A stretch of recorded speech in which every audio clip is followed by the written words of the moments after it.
Welcome back to another episode of Infidelity Tales Lab. We're thankful for your continued viewership. Before we begin, tell us, where in the world are you watching from? We love knowing our global reach. Now, let's dive into today's story. Chapter 1. The Mask Falls. Troy Sinclair had built his life on two fundamental principles. Loyalty was everything, and betrayal was unforgivable. As he lay motionless in the hospital bed, his breathing steady and eyes closed, he listened to his wife of 12 years destroy everything he thought he knew about his family. "We'll build a better life without your useless father," Holly whispered to their two children, Mason and Chloe, ages 10 and 8. Her voice carried a venom Troy had never heard before. "He's been holding us back for years. Once he's gone, we can finally be happy."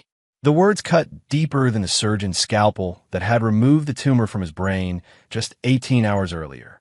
Troy's recovery had been faster than expected, his consciousness returning while the medical staff believed he remained in a post-surgical coma. The irony wasn't lost on him. The man they thought was brain damaged was hearing every calculated word of their betrayal. "But what if Daddy wakes up?" Chloe's small voice trembled with confusion. "He won't, sweetheart," Holly replied with cold certainty. "And even if he did, he'd never be the same. Derek explained it to me. The surgery, it changes people. Makes them different. Broken. Derek." Troy's blood pressure monitor would have screamed if he'd allowed his rage to surface. Derek Hoffman, his business partner, his best friend since college. The man who'd been best man at his wedding. The man who'd apparently been planning his downfall while sharing dinners at his table. Troy had spent 15 years building Apex Security Solutions from nothing into a multi-million-dollar private military company. What his family didn't know, what nobody except a select few knew, was that Troy Sinclair wasn't his real name. Before Apex, before Holly, before the suburban life in Denver, he'd been Troy Kellerman, a covert operative for a government agency that officially didn't exist. His retirement had been part of an elaborate cover, his marriage and family initially intended as deep cover that had evolved into something he thought was real. The conversation continued as Holly outlined their escape plan. Derek had already moved money from the business accounts. They'd leave tonight while Troy was unconscious, drive to Derek's cabin in Montana, then disappear entirely. The life insurance would eventually pay out, especially with Derek's testimony about Troy's deteriorating mental state following the surgery. "Mason, help your sister pack only the essentials," Holly instructed. "We can't take much, but Derek says we won't need anything from our old life." Troy heard his 10-year-old son, the boy he'd taught to ride a bike, to throw a fastball, to stand up to bullies, respond with enthusiasm that shattered what remained of his heart. "Cool. This is like the spy movies you and Derek watch. Are we really going to disappear forever?" "Forever and always, baby. No more worrying about your father's mood swings or his boring security work. Derek's going to teach you real skills, hunting, fishing, survival stuff." As their footsteps faded down the hospital corridor, Troy opened his eyes for the first time since his surgery. The private room was dimly lit, machines humming softly around him. But his mind was crystal clear, sharper than it had been in years.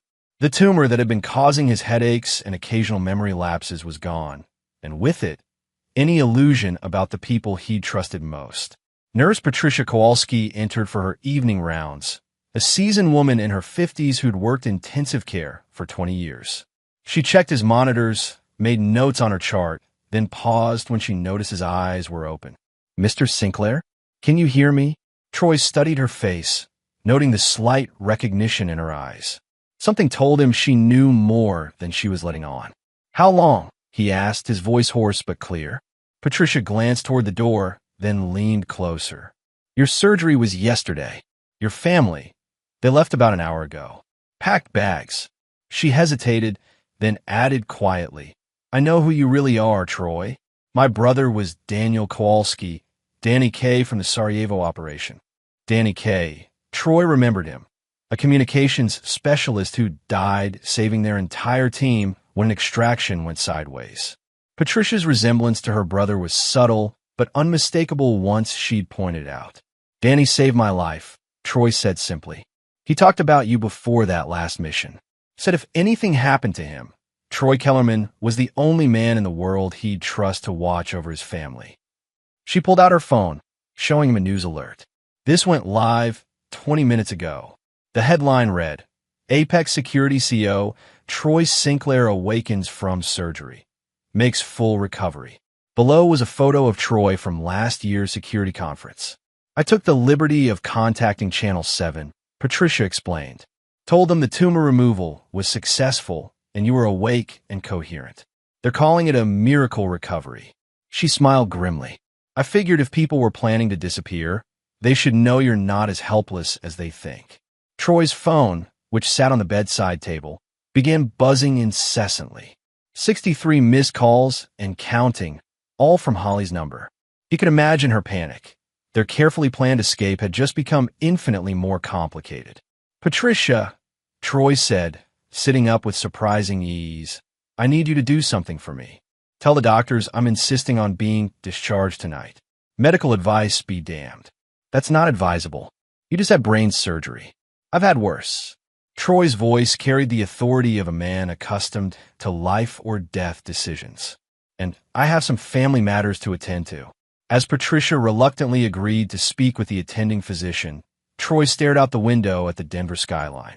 Somewhere out there, 3 people who'd shared his name and his table were learning that their victim wasn't nearly as helpless as they'd assumed. They'd made one critical error in their planning. They'd forgotten that before Troy Sinclair, the businessman, existed, Troy Kellerman, the operative, had survived situations that would break ordinary men. And Troy Kellerman never forgave betrayal. The hunt was about to begin. Chapter 2. The Wolf Remembers. The discharge process took 4 hours of arguing with doctors, signing liability waivers, and convincing medical staff that Troy's insistence on leaving was born of sound mind rather than post-surgical confusion. By midnight, he was walking out of Denver General with a clean bill of health and a prescription for pain medication he had no intention of taking. His first stop was the Apex security offices in downtown Denver. The building was dark except for emergency lighting, but Troy had access codes that Derek didn't know existed. He made his way to the executive floor, past the awards and commendations that decorated the walls. Photographs of him and Derek receiving contract from Fortune 500 companies, government agencies, and private entities that needed protection services. In his private office, Troy accessed a hidden safe behind a false panel. Inside were items from his previous life, encrypted phones, identity documents, and most importantly, contact information for people who'd moved mountains when Troy Kellerman asked them to. He powered up a secure satellite phone and dialed a number he hadn't used in 5 years. Mongoose, came the gravelly voice on the other end. It's Phantom, Troy replied, using his old call sign. I need a favor. A long pause. Jesus, Troy. Heard you went soft. Wife, kids, the whole suburban nightmare. Nightmare's accurate. I need full surveillance on 3 targets, immediate deployment. And I need the Morrison cabin in Montana monitored. Morrison cabin. That's the off-grid place near Glacier National Park? That's the one. How fast can you have eyes on it? Give me 6 hours. What's the situation? Troy outlined the betrayal in clinical terms, keeping emotion out of his voice. Mongoose, real name Carl Rodriguez, had been Troy's intelligence coordinator for 7 years of Black Ops. He now ran a private intelligence firm that operated in legal gray areas. Damn, brother. Your own family. Former family, Troy corrected. I need to know everything about Derek Hoffman's activities for the past 6 months. Financial records, communications, travel patterns. Everything. Consider done. What's your timeline? They think they have a head start, but they're not dealing with Troy Sinclair anymore. They're dealing with me. After ending the call, Troy spent the next hour accessing Apex's financial records. Derek had been cleverly skimming money for months, but he'd made one crucial mistake. He'd used corporate accounts that Troy had access to through back doors Derek didn't know existed. The theft totaled nearly $2 million, moved through a series of shell companies that ultimately led back to Derek's personal accounts. But Troy wasn't interested in financial recovery. Money could be replaced. Trust, once broken, was permanent. His secure phone buzzed with an encrypted message from Mongoose. Eyes on cabin. 3 vehicles present. Heat signatures show 4 adults, 2 children. Your targets are there. 4 adults. That meant Derek wasn't alone. He'd brought backup. Troy's smile was cold as he typed back. Maintain surveillance. Do not engage. I'm coming. The drive from Denver to northern Montana took 12 hours, but Troy made it in 9. The Ducati motorcycle he'd retrieved from a storage unit outside the city was built for speed, and the highways were empty in the pre-dawn hours. As he rode, he made additional phone calls to contacts across the country. People who owed him favors, people who feared him, people who understood that Troy Kellerman always collected his debts. By the time he reached the surveillance position Mongoose had established, the sun was setting behind the Rocky Mountains. Carl Rodriguez met him at a concealed observation post overlooking the cabin valley. Good to see you, Phantom, Mongoose said, handing Troy a pair of high-powered binoculars. Though you look like hell, brain surgery will do that. Troy focused the binoculars on the cabin below. What's the situation? Derek Hoffman, your wife Holly, and your 2 kids. Plus 2 additional males, Marcus Webb and Antonio Rivera. Both have records. Webb for armed robbery, Rivera for assault and drug trafficking. Looks like Derek recruited some muscle for protection. Troy studied the men through the binoculars. Webb and Rivera were posted as sentries, carrying hunting rifles and communicating via handheld radios. This wasn't a simple escape plan. It was a fortress mentality. Derek's more paranoid than I gave him credit for, Troy observed. He knows I'm not the suburban businessman he's been manipulating. There's more, Mongoose continued. I intercepted communications between Derek and a contact in Mexico. He's planning to move the family across the border tomorrow night. New identities, permanent relocation. Troy lowered the binoculars. His children, Mason and Chloe, were inside that cabin, probably scared and confused, being told lies about their father by people who'd stolen them from their home. The rage that had been building since he'd overheard Holly's whispered betrayal crystallized into something cold and calculating. I need 3 things, Troy said. First, I need the local sheriff's department to receive an anonymous tip about suspicious activity at this cabin. Drug trafficking, armed individuals, child endangerment. But not for 12 hours. Giving yourself time to work? Exactly. Second, I need Derek's communication equipment jammed starting at midnight. Total blackout. Done. What's the third thing? Troy's smile was predatory. I need you to disappear for the next 6 hours. Whatever happens in that valley, you never saw me here. Mongoose studied his old partner's face. Troy, those are your kids down there. Mason and Chloe are innocent. They'll be protected. Troy's voice was granite. But Holly made her choice when she decided to steal my children and disappear with my business partner. And Derek made his choice when he recruited armed criminals to help him. What about the muscle? Marcus Webb and Antonio Rivera signed their own death warrants when they agreed to help kidnap children. Troy began checking the equipment he'd retrieved from his motorcycle. Some sins don't deserve forgiveness. As Mongoose packed up the surveillance equipment, Troy prepared for the descent into the valley. He'd given his family every opportunity to build a real life together. He'd retired from the shadow world, created a legitimate business, tried to be the husband and father they deserved. But they'd seen his kindness as weakness, his love as something to exploit. Tonight, they'd learned the difference between Troy Sinclair, the businessman, and Troy Kellerman, the operative. Some lessons could only be taught in blood. Chapter 3. The Devil's Gambit. The cabin sat in a natural depression surrounded by dense pine forest, accessible only by a single dirt road that wound through the mountains. Troy spent 2 hours studying the terrain, identifying approach routes and escape paths. Derek had chosen the location well, isolated, defensible, with clear sight lines in all directions. But he'd made the location choice thinking like a businessman, not like someone who'd spent years infiltrating enemy strongholds. At 11:45 p.m., Troy began his approach. He moved through the forest like a shadow, his black tactical gear blending with the darkness between the trees. The moon was a thin crescent, providing just enough light for his night vision equipment without exposing his position. Marcus Webb was stationed at the front perimeter, smoking a cigarette and checking his phone. Antonio Rivera patrolled the rear approach, following a predictable pattern that spoke to his lack of professional training. Both men were armed but careless. They expected trouble to announce itself with sirens and flashing lights, not emerge from the darkness like a specter. Troy reached Rivera first. The man was 20 yards from the cabin's rear entrance, rifle slung casually over his shoulder as he paused to light a cigarette. Troy moved with practiced silence, closing the distance in seconds. Rivera never heard him coming. The chokehold was precise and efficient. Rivera had time for one startled gasp before unconsciousness claimed him. Troy lowered the body silently, relieved the man of his weapon and radio, then secured him with zip ties. Rivera would wake up in several hours with a headache and no memory of how he'd ended up bound in the forest. Webb proved equally unprofessional. When Rivera failed to check in over the radio, Webb simply assumed equipment failure rather than investigating. Troy found him still at his post, now playing a game on his phone with his back turned to the forest.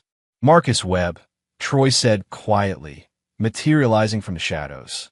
Webb spun around, fumbling for his rifle, but found himself staring down the barrel of Troy's sidearm. "You have a choice," Troy continued in the same conversational tone. "You can walk away from this situation with your life, or you can continue working for Derek Hoffman and discover what happens to people who threaten my children." Webb's eyes were wide with panic. "Look, man, I don't know what this is about. Derek just hired us for security. Said his business partner might cause trouble. Derek lied to you. This isn't about business." Troy stepped closer, and Webb could see the cold certainty in his eyes. "He kidnapped my children and stole my wife. You're helping him do it. I didn't know about kids. Derek said it was a custody dispute, that you were dangerous." "I am dangerous," Troy confirmed. "Extremely dangerous. But not to children and not to people who walk away when they realize they're on the wrong side." Webb dropped his rifle and raised his hands. "I'm gone, man. I never saw you. Smart choice. Start walking toward the road. Don't look back. Don't contact Derek. Don't stop until you reach civilization." Troy's voice carried absolute authority. "If I see you again, the conversation will be much shorter." Webb stumbled toward the dirt road, disappearing into the darkness.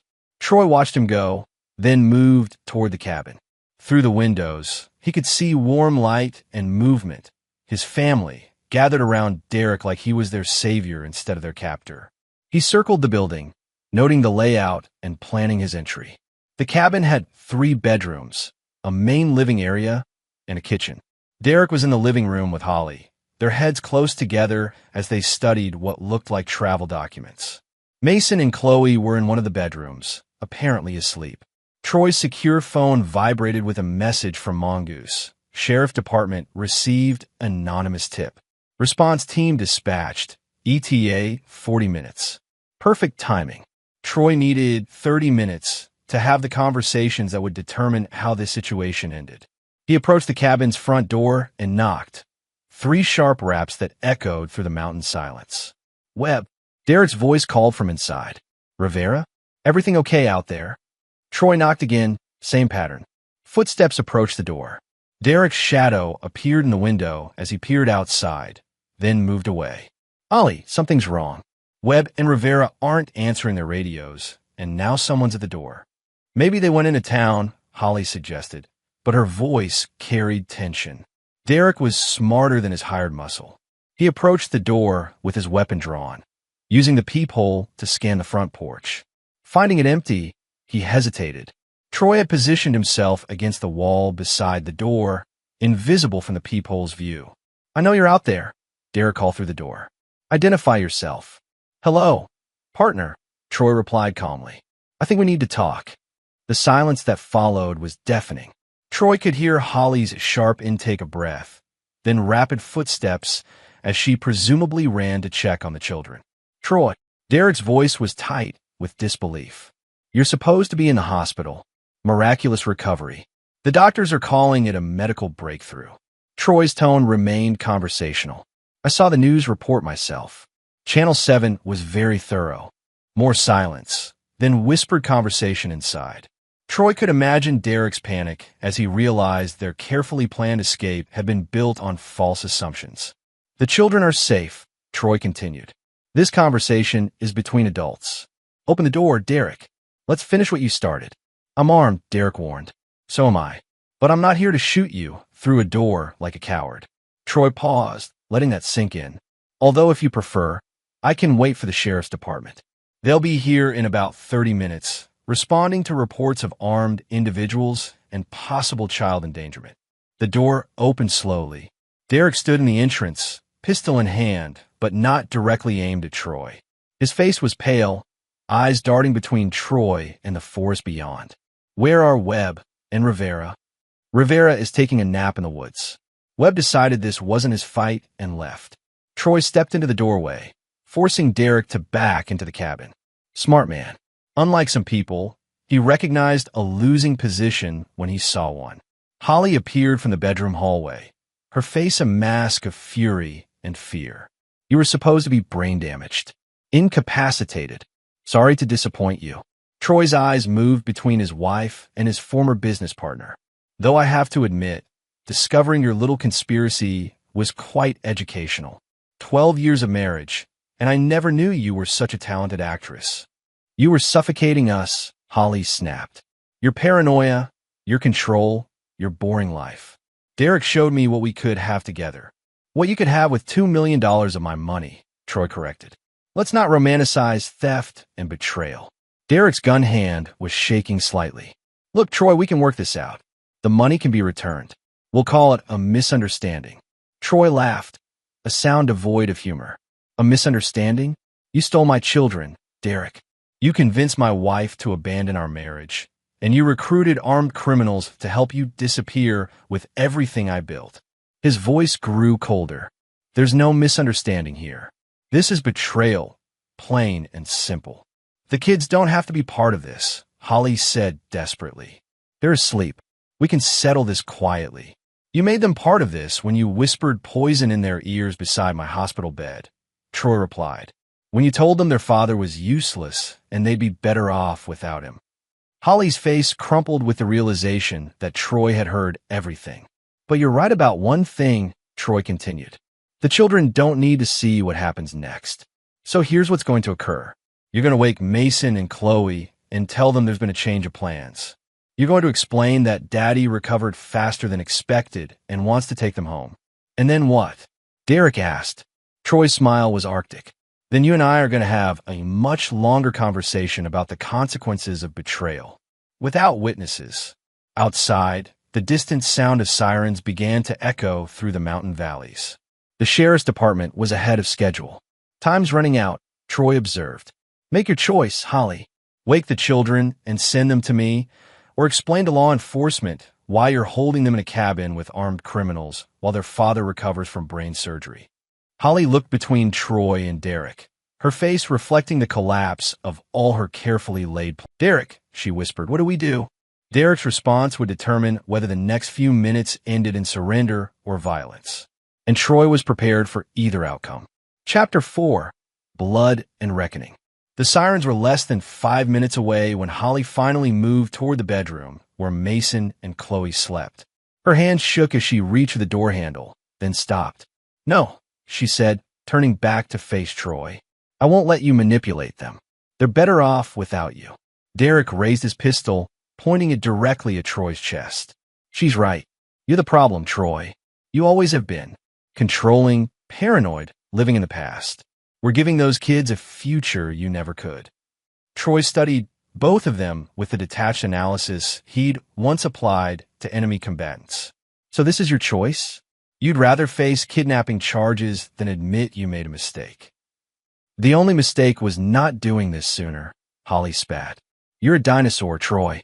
Your military background, your precious security business, it's all just glorified violence. Mason and Chloe deserve better. You're absolutely right, Troy said calmly. They do deserve better. Better than a mother who abandons her family for money and a stepfather who steals from his best friend. The bedroom door opened, and Mason appeared, rubbing his eyes.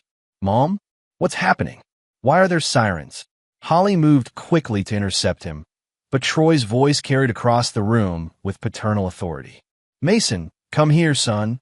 The 10-year-old looked confused, glancing between his parents. Dad? Mom said you were sick, that you might not wake up. I'm fine, buddy. Just had a headache that needed fixing. Troy kept his voice gentle despite the weapon pointed at him. Why don't you and Chloe come with me? We need to talk. He's lying to you, Holly said desperately. The surgery changed him, Mason. He's not the same person. Mason studied his father's face with the serious expression that had always reminded Troy of himself. You look the same to me, Dad.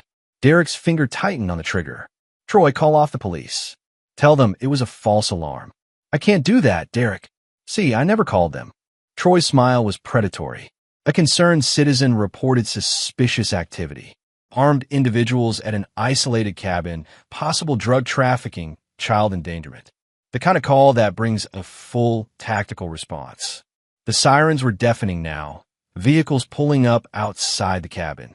Bright lights flooded through the windows as the sheriff's department surrounded the building. Sheriff's department. Exit the building with your hands visible. Derek's panic was complete now. He swung the gun between Troy and the front door, his breathing rapid and shallow. This is your fault, he snarled at Troy. Everything's ruined because you couldn't just stay unconscious.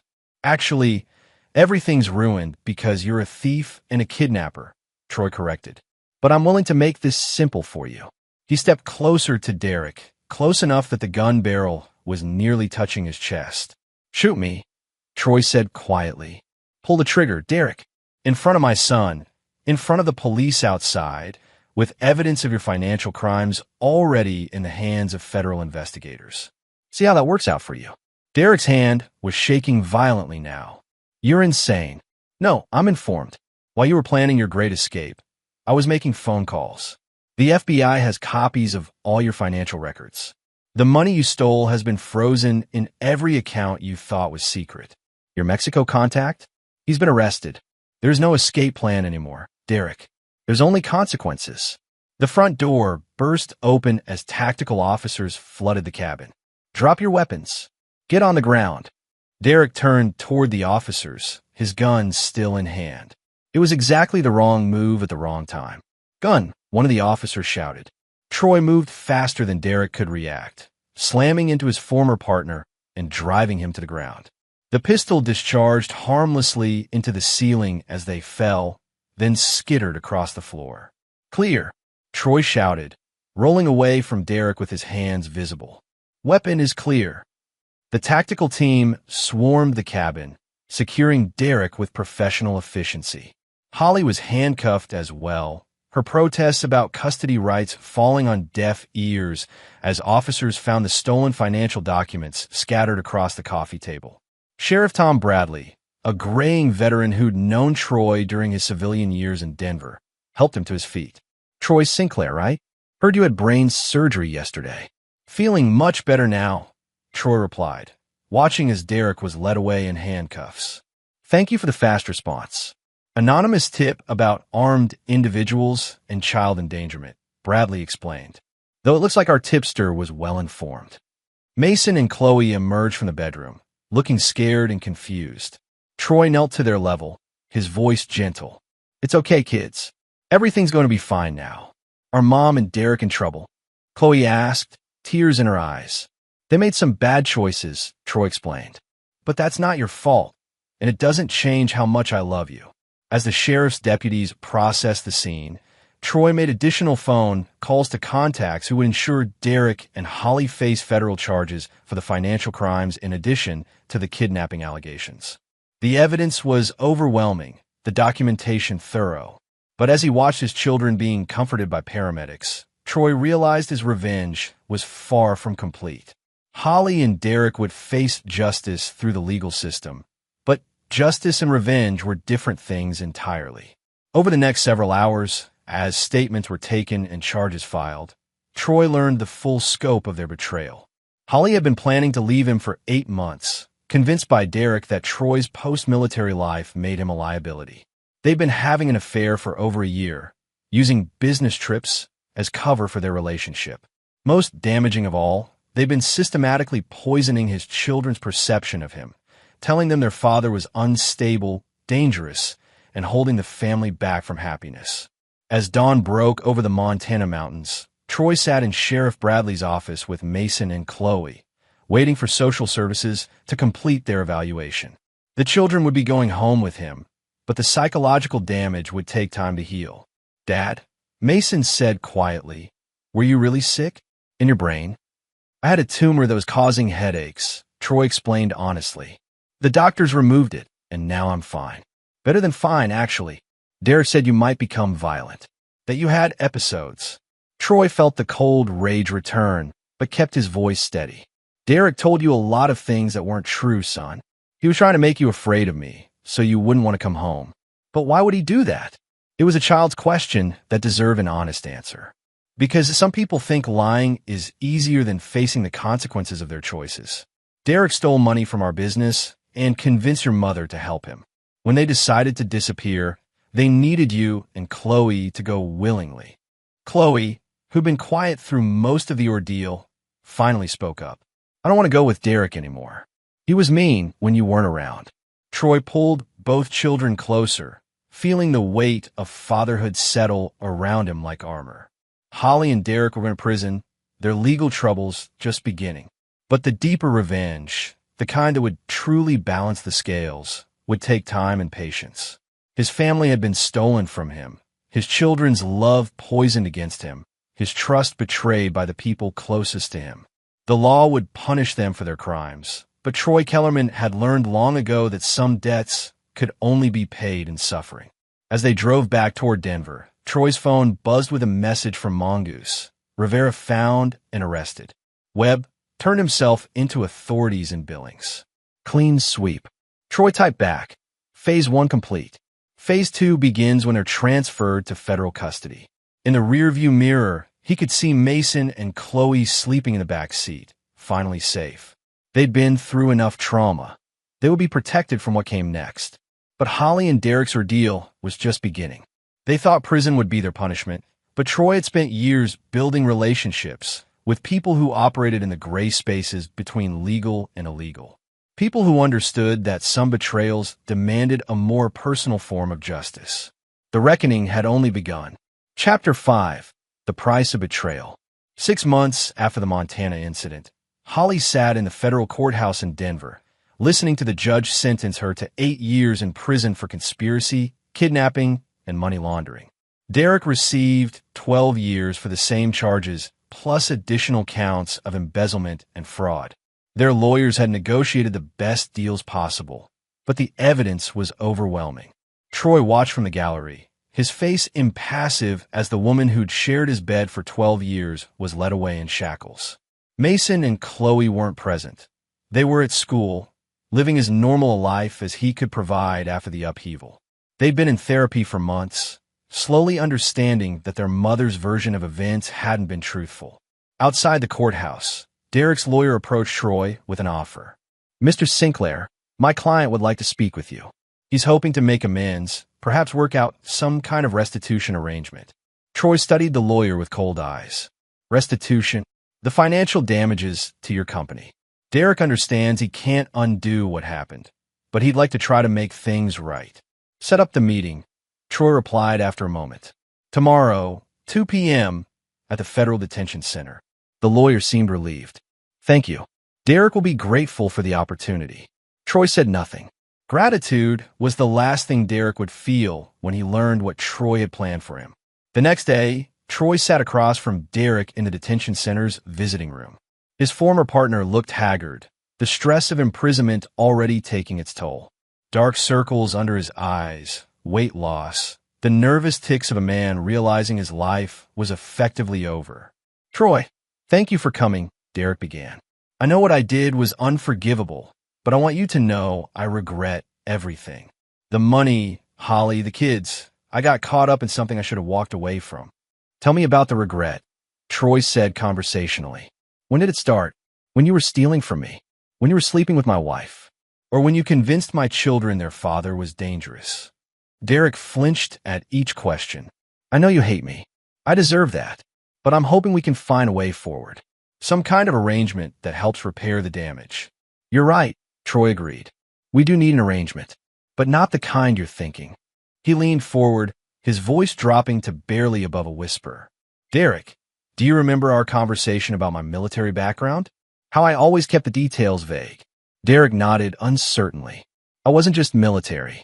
I was something much more specialized. I worked for people who don't officially exist, doing things that never happened, in places that aren't on any map. Troy's smile was arctic. For 15 years, I eliminated problems that couldn't be solved through conventional means. The color drained from Derek's face. When I retired, I thought I was done with that life. I built Apex, married Holly, had children. I tried to be a normal person. Troy paused, studying Derek's growing terror. But you brought that other person back, Derek. You reminded me who I really am. Troy, please. I'm going to prison. I'll lose everything. Isn't that enough? Prison. Troy laughed softly. Derek, prison is the least of your concerns. You see, I've spent the last 6 months making phone calls to old friends.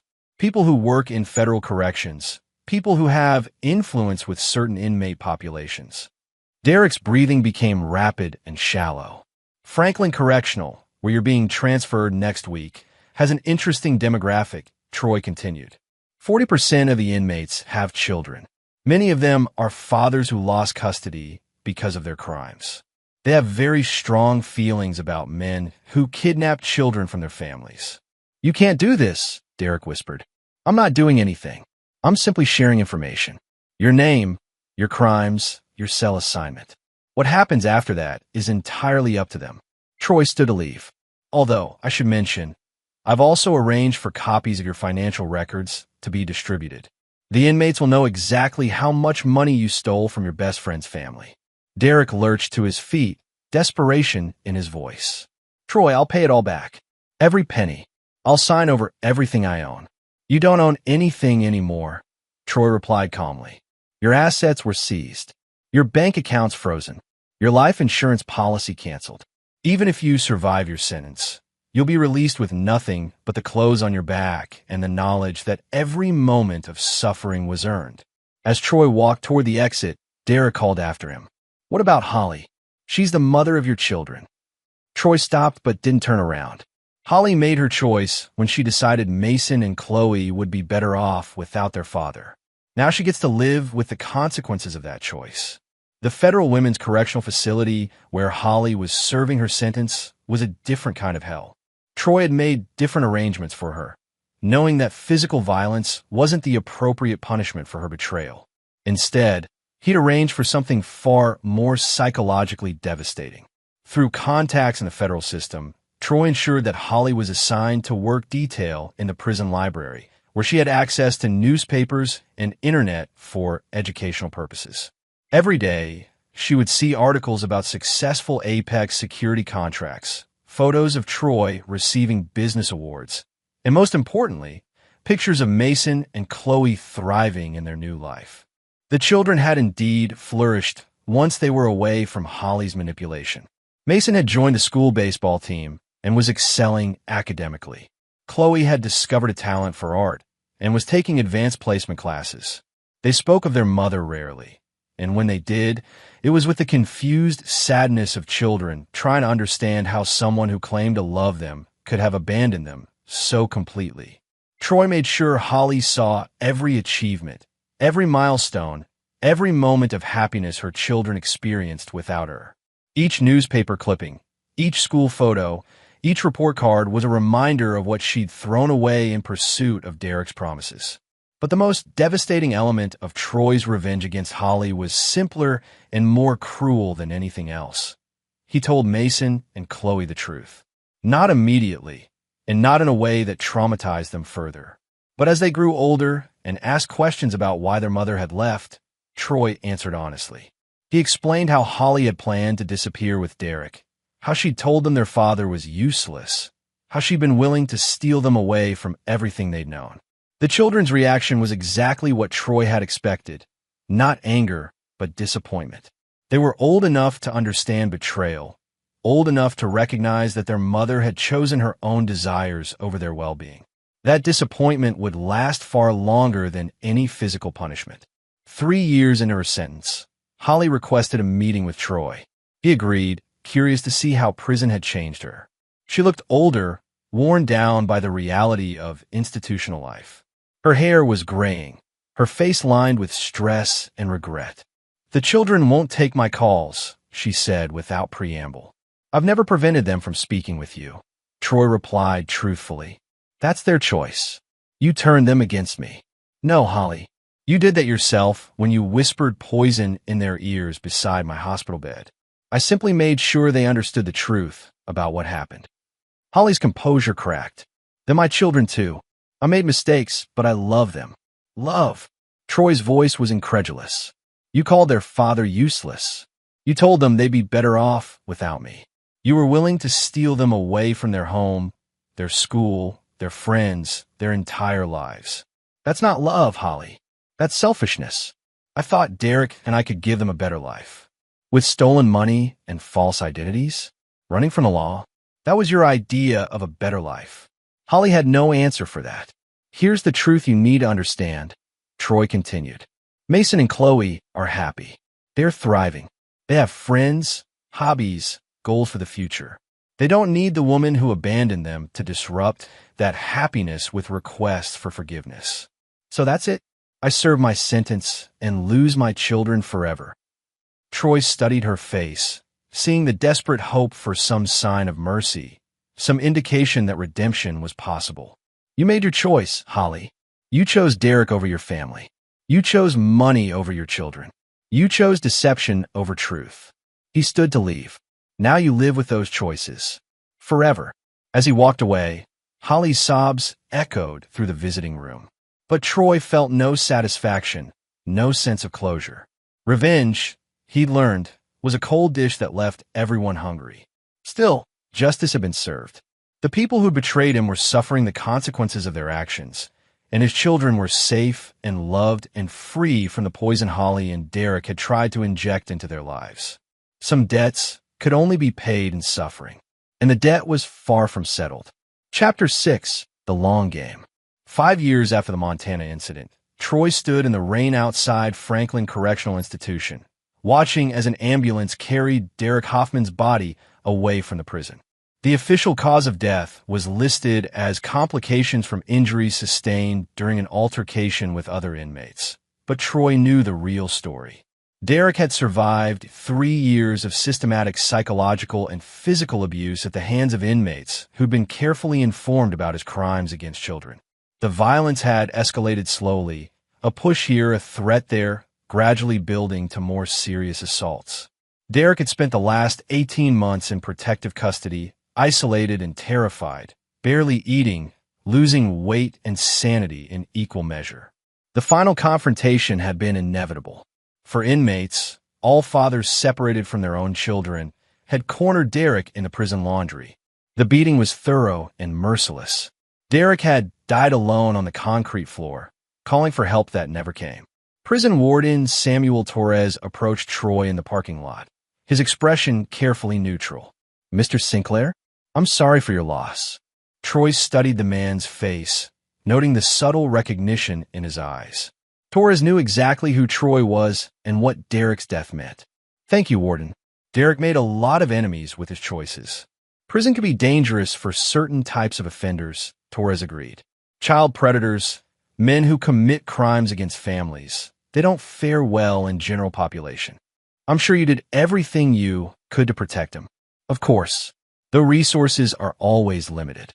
Torres paused, then added quietly, "The inmates responsible for this incident have been identified. They'll face additional charges." Troy nodded. The inmates would be prosecuted, but their sentences would be minimal. They'd killed a child kidnapper, which carried its own form of justice in the prison hierarchy.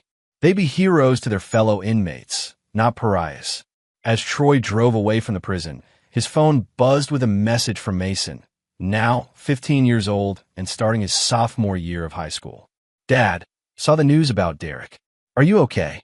Troy typed back, "I'm fine, son. Justice was served." "Good. Mom's been trying to call me again. Should I talk to her?" "That's your choice, Mason. You're old enough to decide for yourself."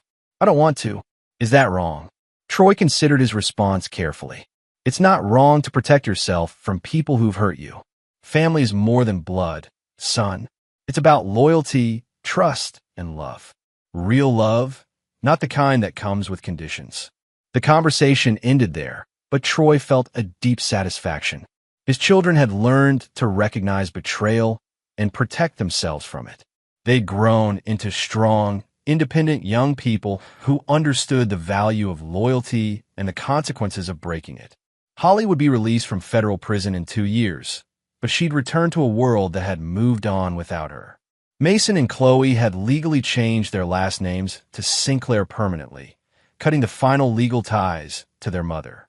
They made it clear through their lawyers that they wanted no contact with her upon her release. Troy had ensured that Holly's post-prison life would be as difficult as possible. Her criminal record would prevent her from finding meaningful employment. The financial restitution requirements would ensure she remained in debt for decades.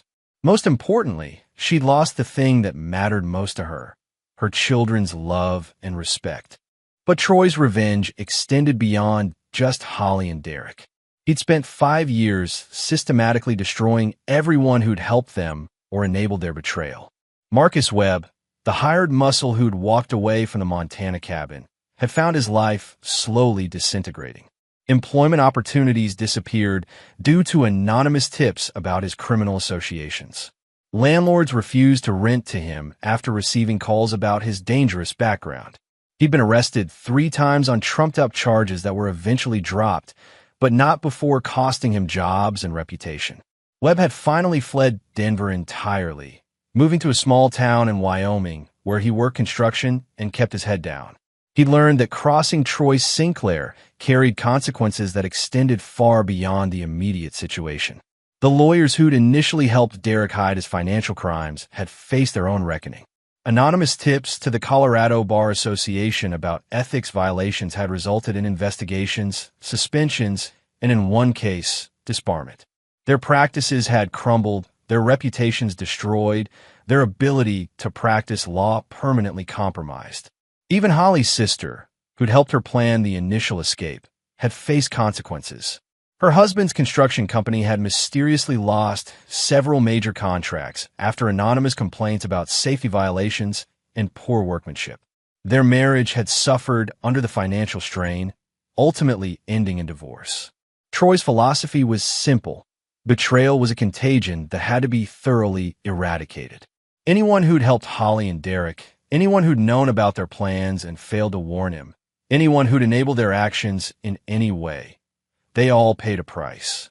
The message was clear throughout Denver's business and social circles. Troy Sinclair was not a man to be crossed. His reputation as someone who never forgot a slight and never forgave betrayal became legendary. People spoke in whispers about what had happened to Derek and the others, warning their friends and colleagues to be careful in their dealings with the Apex Security CEO. But the most profound change was in Troy himself.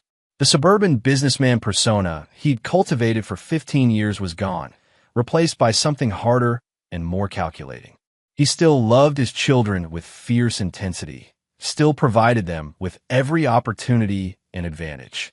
But the naive trust that had allowed Holly and Derek to manipulate him had been burned away completely. Mason and Chloe had inherited more than their father's name. They'd learned his philosophy about loyalty and consequences. They protected each other with the same intensity Troy protected them. They understood that trust was earned through actions, not words, and that betrayal was unforgivable. As Troy pulled into the driveway of their Denver home, he saw his children through the window, doing homework at the kitchen table. They were laughing about something comfortable and secure in the knowledge that their father would always protect them from those who might harm them. The house was peaceful, stable, free from the toxicity Holly and Derek had tried to introduce. Troy had built something pure here, something that couldn't be corrupted by people who saw kindness as weakness or love as something to exploit. His phone buzzed with another message, this one from Mongoose. Package delivered to Holly's cell as requested. The package contained newspaper clippings from Derek's funeral, attended by no one except a court-appointed chaplain and a single guard. The articles detailed his death, the circumstances that led to it, and the complete absence of anyone willing to mourn his passing. Holly would read those articles and understand that Derek's promises of a better life had led to a lonely death in a prison cell. She'd realized that the man she'd abandoned her family for had died, despised and forgotten, killed by other inmates who saw him as the lowest form of criminal. Most importantly, she'd understand that Troy's revenge was patient, thorough, and complete. Derek was dead. Their co-conspirators had been systematically destroyed, and she would be released into a world that offered her nothing but consequences for her choices. The debt was nearly paid in full. Only one final payment remained, and that would come when Holly walked out of prison to discover that the life she'd thrown away was gone forever, replaced by nothing but regret and isolation. Troy Kellerman had learned long ago that some enemies could only be defeated through total destruction. And Holly Sinclair, soon to be Holly Matthews again, since she'd lost the right to his name, was about to learn the same lesson. Chapter 7. The Final Reckoning. Holly's release from federal prison came on a gray October morning, 3 months earlier than originally scheduled due to good behavior. She stepped through the gates of the women's correctional facility carrying a single bag of possessions and wearing the same clothes she'd been arrested in 7 years earlier. They no longer fit properly. Prison had aged her in ways that went beyond simple time. Troy was waiting for her in the parking lot, leaning against his black BMW with the patience of a predator who knew his prey had nowhere to run. "Hello, Ollie," he said as she approached, his voice carrying the same conversational tone she remembered from their marriage. "Troy." Holly stopped 10 feet away, studying his face for any sign of the man she'd once thought she could manipulate. "I wasn't expecting you. I thought we should talk before you disappear into whatever life you've planned for yourself." Holly glanced around the empty parking lot, noting that they were alone except for the distant figures of guards in the prison towers. The children, Mason and Chloe, are 17 and 15 now. They're at school where they belong, living their lives without worrying about disruptions from people who abandoned them. The words hit Holly like physical blows, but she tried to maintain her composure. "I want to see them. They don't want to see you." Troy's response was matter-of-fact, delivered without cruelty or satisfaction. "They've made that very clear to their lawyers, to the court, and to me. Multiple times. They're minors. You could arrange something if you wanted to." "Could I?" Troy tilted his head slightly. "Should I force my children to have contact with someone who called their father useless and try to steal them away from their home? Should I expose them to the woman who chose her boyfriend over their well-being?" Holly's composure began to crack. "I made mistakes, but I'm their mother." "No," Troy corrected gently. Sarah Williams down in cell block C was a mother. She killed the man who was molesting her daughter and got 15 years for it. Janet Rodriguez in the library was a mother. She embezzled money to pay for her son's cancer treatment. You're a woman who gave birth to 2 children and then abandoned them for money and a man who died alone in a prison cell. The mention of Derek's death hit Holly like a sledgehammer. She'd received the newspaper clippings, had seen the photos of his funeral where no one came to mourn. But hearing Troy reference it so casually drove home the finality of everything she'd lost. "Derek's dead because of you," she whispered. "Derek's dead because he chose to betray the man who trusted him most, steal from that man's business, and kidnap that man's children," Troy replied. Prison inmates have very specific ideas about justice for men who commit crimes against families. I didn't have to lift a finger. Holly stared at him, seeing something in his eyes that hadn't been there during their marriage. A coldness that spoke of experiences she'd never understood, capabilities she'd never recognized. "Who are you?" she asked. "The man I married would never have." "The man you married was pretending to be someone else," Troy interrupted. "I retired from my real life to build something normal with you and the children.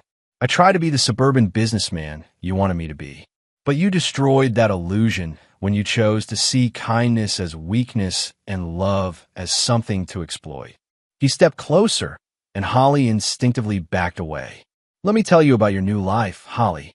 You have $17 in gate money, no credit, no employment history for the past 7 years, and a federal conviction for kidnapping and money laundering. Your sister won't return your calls because helping you destroyed her marriage. Your parents moved to Florida and changed their phone number. The house we shared was sold to pay legal fees and restitution." Holly's face went white as the full scope of her situation became clear. "But here's the beautiful part," Troy continued. "I'm not going to do anything to make your life harder than it already is. I don't need to. You're going to suffer every day for the rest of your life, knowing that you threw away everything that mattered for a fantasy that led to nothing but death and loneliness. The children will graduate high school, go to college, build careers and families of their own. They'll have wonderful lives filled with people who actually love them, not people who see them as pawns in some scheme for easy money." Troy's smile was arctic. "And you'll read about it all in the newspaper. Every graduation, every achievement, every milestone you'll never be part of." Holly's legs gave out, and she sank to her knees in the prison parking lot, the full weight of her choices finally crushing her completely. "Please," she whispered, "I know I can't undo what I did, but please don't shut me out of their lives forever. They're all I have left." Troy knelt beside her, his voice dropping to barely above a whisper. "Holly, do you remember what you said to them beside my hospital bed? When you thought I couldn't hear you?" She nodded, tears streaming down her face. "You told them they'd build a better life without their useless father. You convinced them I was damaged, dangerous, holding them back from happiness." Troy paused, letting the words sink in. "Well, congratulations. They have built a better life. Without you." He stood and walked toward his car, then stopped and turned back. "There's a bus station in town. The 315 Greyhound goes to Colorado Springs, where there's a women's shelter that helps ex-offenders find housing and employment. I'd suggest you be on it. What if I refuse? What if I stay and try to contact the children anyway?" Troy's expression didn't change, but something shifted in his eyes that made Holly understand she was looking at a man capable of things she'd never imagined. "Then you'll discover that Derek's fate wasn't unique. Some debts can only be paid in suffering, Holly. Yours is almost settled, but not quite. Don't make me add to the balance." As Troy drove away, Holly remained on her knees in a prison parking lot, surrounded by the wreckage of every choice she'd made. The fantasy of a better life with Derek had led to his death and her total isolation. The children she'd thought she was protecting from their father's influence had chosen him completely and rejected her entirely. 7 years in prison had taught her many things, but the most important lesson was this: some mistakes couldn't be undone, some choices couldn't be taken back, and some people never forgave betrayal. Troy Sinclair, or whoever he really was beneath the businessman facade, had proven himself to be exactly what Derek had claimed: dangerous. But not in the way Holly had been led to believe. His danger wasn't rooted in instability or violence. It was rooted in absolute certainty about loyalty and betrayal, and the patience to ensure that consequences were thorough and permanent. At 3:15 p.m., Holly boarded the Greyhound bus to Colorado Springs, carrying her single bag and the knowledge that she would spend the rest of her life paying for the decision to betray the man who'd loved her and the children who trusted her.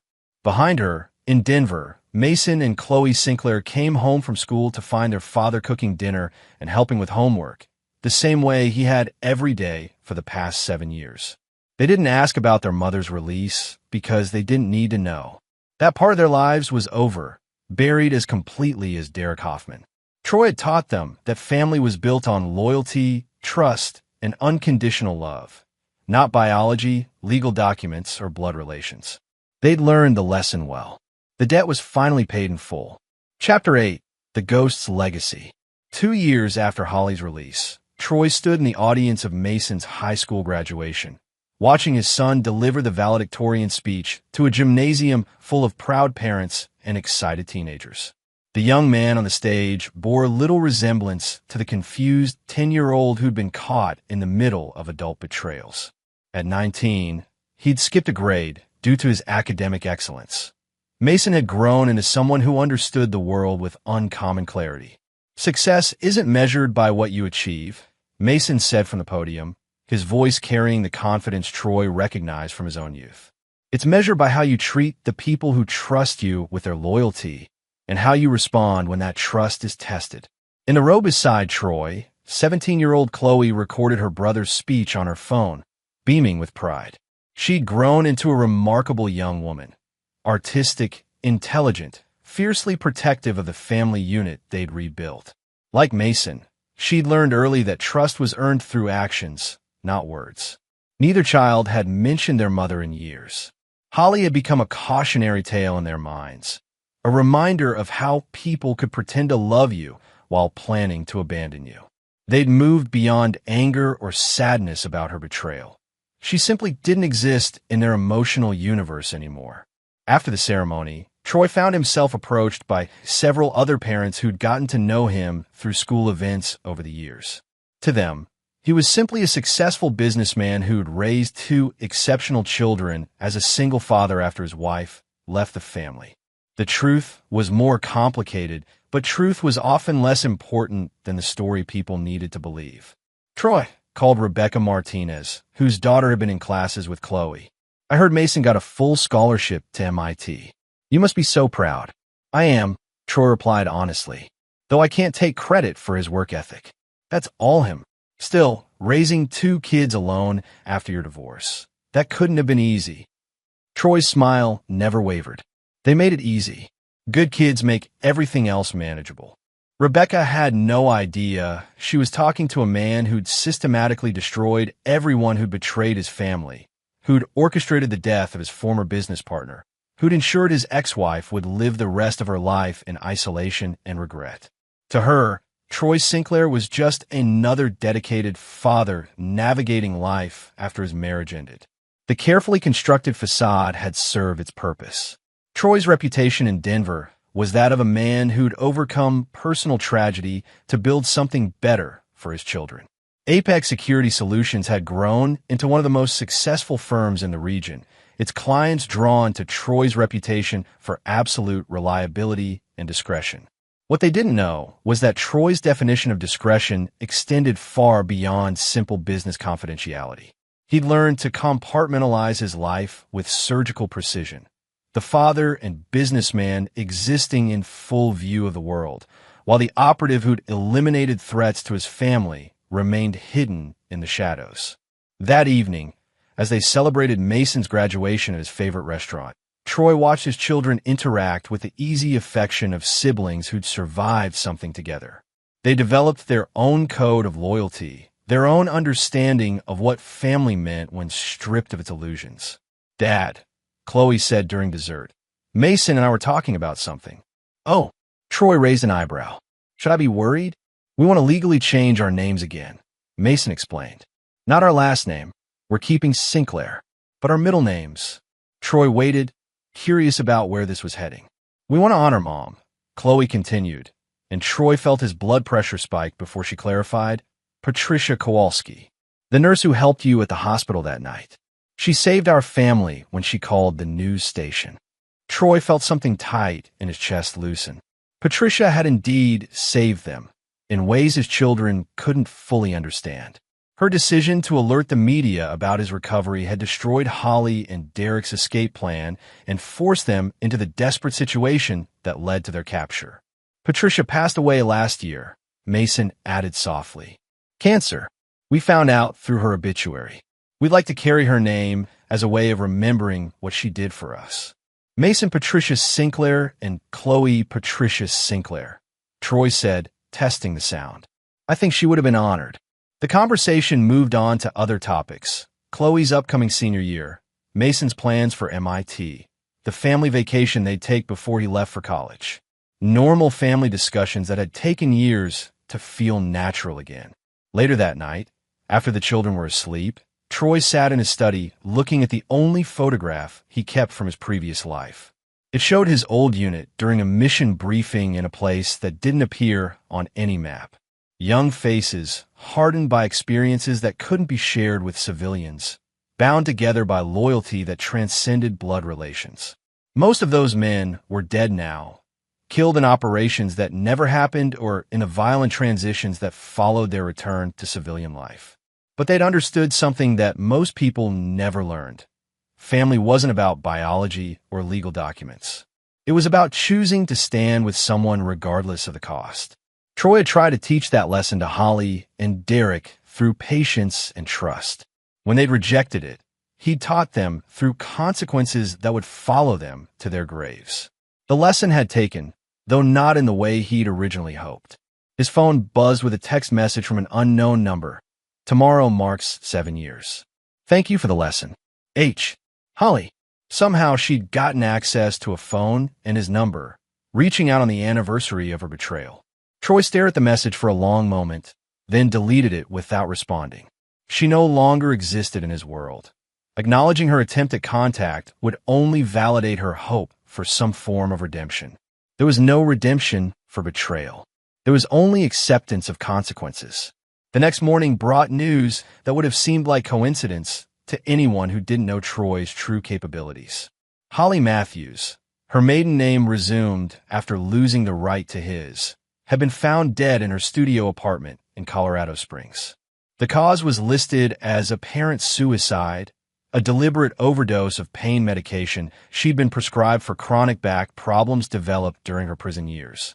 Troy read the brief newspaper article with the same emotional detachment he'd once applied to mission reports. Holly had finally accepted that her debt could only be paid through the ultimate sacrifice. Her death was neither tragic nor satisfying. It was simply the final calculation in an equation that had been building toward this conclusion for 7 years. Mason and Chloe would never know about their mother's death. As far as they were concerned, Holly had disappeared from their lives completely when she chose Derek over their family. Learning about her suicide wouldn't provide closure or peace. It would only create unnecessary pain. Instead, they would remember Patricia Kowalski, the nurse who'd saved their family with a single phone call. They would carry her name and her memory as a reminder that sometimes strangers showed more loyalty and courage than blood relatives. That afternoon, Troy made a phone call to a contact in Colorado Springs who would ensure Holly's burial was handled with minimal fanfare. No obituary, no memorial service, no notification to surviving family members who'd already moved on with their lives. She would disappear from the world as completely as she tried to disappear from his life 7 years earlier. The symmetry was perfect, the debt finally balanced. Derek had died despised and alone in a prison cell. Holly had died isolated and forgotten in a shabby apartment. The people who'd helped them had faced their own consequences, their lives systematically dismantled by the same patience and precision they'd underestimated in Troy. Only Mason and Chloe remained, and they were thriving. They'd learned the lessons Troy had tried to teach through love and were now strong enough to teach those lessons to others. The family he'd built from the ashes of betrayal was unbreakable, forged in fire and tempered by truth. Troy Kellerman was finally at peace. The suburban businessman facade was no longer necessary. His children knew who he really was and loved him completely. The operative who'd eliminated threats with surgical precision could rest, his mission accomplished. Some debts could only be paid in blood, but others could be paid in suffering, isolation, and the slow realization that every choice carried consequences. Holly and Derek had paid their debts in full, and their deaths marked the end of a story that had begun with whispered betrayal beside a hospital bed. In the end, Troy had proven something that both he and his enemies had forgotten during the years of suburban normalcy. Love was not weakness, kindness was not vulnerability, and trust was not naive. But betraying those things? That was unforgivable. The reckoning was complete. Chapter 9, New Beginnings. 5 years later, Troy stood at the edge of the MIT campus, watching Mason walk across the graduation stage to receive his doctoral degree in cybersecurity at the unprecedented age of 24. In the audience beside him, Chloe cheered loudly for her brother, her own Stanford MBA having been completed the previous year. Both children had inherited their father's intensity and focus, channeling it into achievements that amazed even Troy. The young man accepting his diploma bore the confidence of someone who understood the world's complexities without being broken by them. Mason had grown into a leader, someone who inspired loyalty through example rather than demanding it through manipulation. His doctoral thesis on quantum encryption had already been recruited by 3 government agencies and 2 Fortune 500 companies. Chloe had chosen a different path, combining her artistic talents with business acumen to build a non-profit organization that helped children from broken families find stability and support. Her work was driven by personal experience, but her approach was clinical and effective. She'd learned from Troy that emotion without action was useless, while action without emotion was hollow. After the ceremony, the three of them went to dinner at a quiet restaurant near campus. The conversation was easy, filled with the comfortable dynamic of people who'd survived something together and emerged stronger. "Dad," Mason said during dessert, "Chloe and I have something to tell you." Troy raised an eyebrow, recognizing the tone that usually preceded important announcements.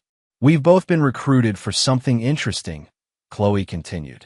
"A government program that identifies individuals with specific skill sets and family backgrounds." Troy felt his blood pressure spike slightly. "What kind of program?"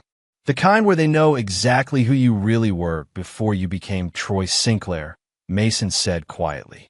"They know about Troy Kellerman, the operations that never happened, the people who officially don't exist. They also know how you handled the situation with Mom and Derek," Chloe added. "Not the official version, but the real story. What you did to protect us, how you eliminated the threats to our family." Troy studied both of his children, seeing something in their eyes that reminded him of his old unit. The look of people who'd been offered a chance to serve something larger than themselves. "They want to recruit you," he said. "It wasn't a question. They want to recruit all of us," Mason corrected. "A family unit with complementary skills. You with field experience and operational planning, me with cybersecurity and intelligence analysis, Chloe with psychological profiling and organizational management." "The Sinclair Group," Chloe said with a slight smile. "That's what they're calling it. A specialized team that handles situations requiring discretion." Troy leaned back in his chair, processing the implications.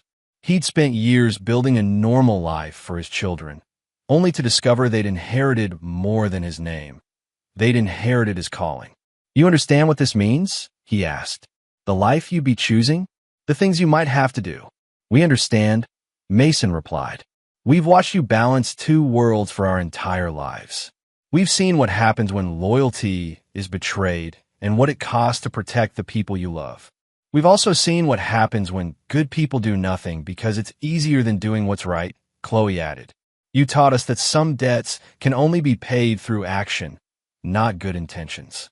Troy thought about the years he'd spent trying to give them normal lives, only to realize that normal was overrated when it came at the cost of purpose. His children had grown up understanding that the world contained predators who preyed on the innocent, and that someone had to stand between them. "What about your current lives?" "Mason, you have job offers from every major tech company. Chloe, your nonprofit is making real impact." "The nonprofit will continue," Chloe said, "but it will have better funding and resources when it's backed by people who understand the mission. And cybersecurity threats don't respect corporate boundaries," Mason added. "The skills are transferable, but the impact could be much larger."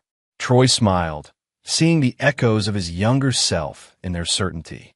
They'd found their calling the same way he had, through understanding that some people would always choose to hurt others, and that choice created an obligation for those capable of stopping them. "All right," he said finally, "but we do this as a family. We protect each other, we trust each other completely, and we never forget that loyalty is everything." "Agreed," both children said simultaneously. That night, in his hotel room, Troy made a phone call to a number he hadn't used in over a decade. "Mongoose," came the familiar voice. "It's Phantom. I'm back." A long pause. "Thought you were done with this life." "I try to be, but apparently, this life isn't done with me." "What changed?" Troy looked out the window at the MIT campus where his son had just graduated, thinking about the young woman who was already changing the world through her work with broken families. "My children grew up," he said simply, "and they chose to follow the path I try to protect them from. Good kids, the best. They understand what loyalty means, what betrayal costs, and what it takes to protect the people who can't protect themselves. Sounds like they learned from the right teacher." Troy thought about Holly and Derek, about the 7 years it had taken to balance the scales for their betrayal. He thought about Patricia Kowalski, who'd save his family with a single phone call. He thought about the difference between people who chose themselves over others and people who chose service over safety. "We start next month," Troy said. "Three-person team. Family unit." "The Sinclairs ride again?" "The Sinclairs ride for the first time," Troy corrected. Everything before this was just preparation. As he ended the call, Troy felt something he hadn't experienced in years. Anticipation for the future rather than satisfaction with the past. His children had chosen to become the people he'd always hoped they could be, not despite their experiences with betrayal and consequences, but because of them.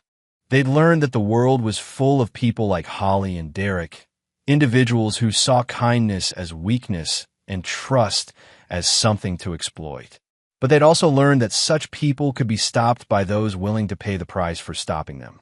The next morning, the three of them flew back to Denver together, discussing plans for the transition and a new life they'd build around their shared mission. As the plane lifted off from Boston, Troy looked down at the city where his son had just completed his education and realized that this was what victory actually looked like. Not the destruction of enemies, but the creation of something better from the ashes of their defeat. Mason and Chloe Patricia Sinclair would carry more than Patricia Kowalski's name into their new lives. They'd carry her example of choosing to help strangers, her willingness to take risks for people she barely knew, her understanding that sometimes the right thing to do was also the dangerous thing to do. Some debts could only be paid in suffering, but others could be paid in service. Troy had paid his debt to his children by protecting them from those who would harm them. Now his children would pay their debt to the world by protecting others who couldn't protect themselves. The circle was complete, the legacy secured. The Sinclair name would stand for loyalty, justice, and the absolute certainty that betrayal carried consequences. In the end, that was all any parent could hope for. Children who understood the difference between right and wrong, and who had the courage to act on that understanding regardless of the cost. Troy Kellerman was finally at peace. Troy Sinclair was ready for war. The family that hunted together stayed together, and they would never stop hunting. And there you have it. Another story comes to an end. What did you think? I'd love to hear your thoughts in the comments below. If you enjoy this story, consider joining our community by subscribing. It means the world to us. For more stories like this one, check out the recommended videos on screen, and I'll see you there.